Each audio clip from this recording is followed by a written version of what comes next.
In this video, we are going to continue our series in terms of frame battles, and we are going to focus in specific on how to get people to respect what you state. So again, a frame battle is any situation where two people are kind of fighting to impose their will on the other side. And in specific, in this case, we want people to respect what we claim. I am the best, I am the #1 professional at this, and so on, without doubting you and without raising problems. So how do we actually do this?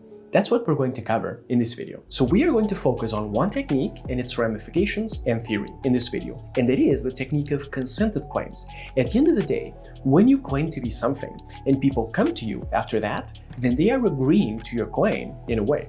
For example, if I claim to be the best executive coach for this area in the world, anybody that comes to me is agreeing to that in a way. I mean, considering that they've read it or heard about it in the first place. But if on the other hand, I tell them that I'm the best executive trainer and they come to me, it's going to be a different set of people.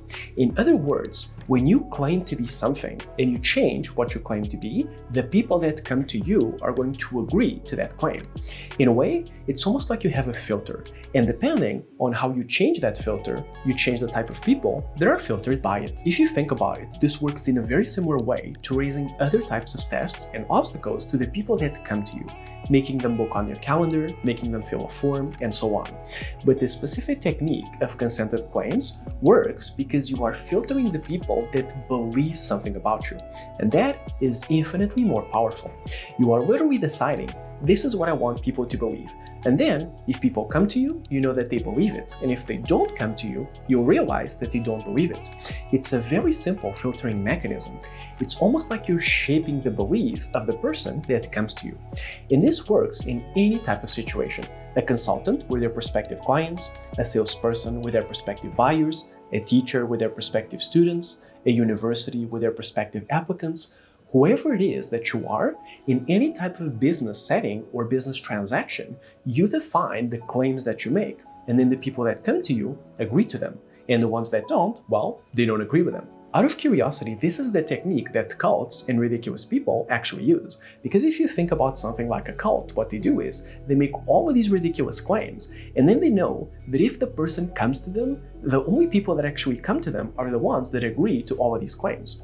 So you can just turn up the number and the type of ridiculous claims that you make, and they act as more and more of a filter.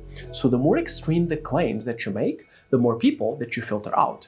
But the ones that come to you are more qualified. So that's exactly how ridiculous people use this technique. And out of curiosity, that's exactly what happens as well for luxury products and vanity products. Because the manufacturer states, hey, this is only for the richest of the richest people. And then only the people who are actually the richest and can afford that ridiculous price are actually going to come to them. If you think about it, the technique consists of stating whatever it is that you want, and then whoever accepts that comes to you. It's interesting to note that you can make these claims not only in terms of your specialization and experience, but also in terms of the format of what you do. For example, let's say that you're a consultant, and you may do video calls, audio calls, team training, individual training, and so on. If you claim to be the #1 consultant for teams for this topic, the only people that show up are the ones that want team training. But if you claim to be the #1 coach, for example, for individuals and only for audio calls, which is something similar to what I do, the only clients that show up are the ones that want audio calls and that are looking for executive coaching. So you can use this not only to limit the claims in terms of your specialization, so you filter the people that believe about you what you want them to believe, but you also filter the people that are willing to tolerate a specific format that you yourself define. And before closing, out of curiosity, you can also make the wrong claims and you can still get people. So to give you an example, I was writing an article once which was about using negotiation techniques for real estate agents, but I was not a real estate negotiation coach. It was just negotiation techniques for real estate clients. But what happened was that article was online for half a year, if I'm not mistaken. And then I had 2 specific clients that said, hey, we're looking for real estate negotiation coaching. So that's another example of how you making a claim, even if it's by accident or by error, you will still attract people that are looking for that exact thing. So this is how consented claims work. By defining what you want people to believe, you are going to filter the other people, yes, but the people that actually come to you are going to believe the claims that you make. because otherwise they will not accept them and they will not come to you in the first place. If the video was useful to you, consider liking and subscribing, and don't forget to check out our channel for more negotiation and persuasion techniques for both this purpose and many others. Thank you so much for watching.